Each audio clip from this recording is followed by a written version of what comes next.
Merry Christmas. Tonight I'm going to be reading The Dinosaur That Pooped Christmas by Tom Fletcher and Dougie Poynter. From high in the sky, Santa looked down below to houses all cosy and covered in snow, where snoozers were snoozing, tucked up in their beds, while dreaming the most festive dreams in their heads. But one boy, called Danny, a greedy young chap, the greediest chap on the planet in fact, was lying awake on his mountain of toys, which stood even taller than most girls and boys. But that wasn't enough. Danny still wanted more. He wanted much more than his toy box could store. So Big Santa C said, "I'll leave him a present, but this year his present might be unpleasant." Danny heard such a clatter, his heart skipped a thump. 'Twas the clopping of hooves going clippity-clump. He bounced out of bed and threw on some clothes and crept down the stairs on his tippy toes. There, under the tree, were gifts big and small, and a gymongous egg in front of them all. "An egg?" Danny said. "Santa bought me an egg." Then out with a crack popped a dinosaur head. It wasted no time on that cold Christmas morning and started to eat everything without warning. It swallowed the stockings and Christmas cards too, the red light, then the green and the blue. There wasn't a single thing that Danny could do except sit and watch as the dinosaur chewed. It chewed and it munched and it crunched on Kris Kringle, the reindeer, the sleigh bells and all things that jingle.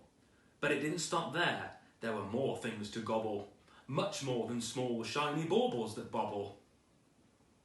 It ate up the cat and the dog and the fish, and from the dishwasher it drowned every dish. The tables, the chairs, the walls and the doors. Now nothing was safe, not even the floors. Now reader, beware. The next part is scary, and if you read on, you'll need new underwear. Danny's poor granny was knitting some socks, but the dino had no need for socks, it had lots. So it slurped up her knitting like strings of spaghetti and gobbled up Granny along with the settee. Then it ate Danny's mum. She was gone in one bite, and although Danny's dad tried to put up a fight, the dino had grown to the size of King Kong. With a gulp and a burp, Danny's father was gone. Now nothing was left. All Danny could see was a fat dinosaur where his home used to be. And so, with the thought of no Christmas this year, his tears turned to snowflakes and then disappeared. With the feeling of guilt in the dinosaur's gut, its brain brewed a plan involving its butt. It knew there was only one thing it could do to put Christmas right. It needed to poo! It pooped out the turkey, the toys and the telly, and even the tinsel was now brown and smelly.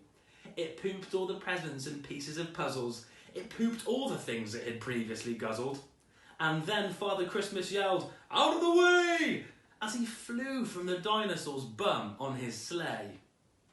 The dinosaur finally gave a huge push and pooped Danny's parents in one massive whoosh.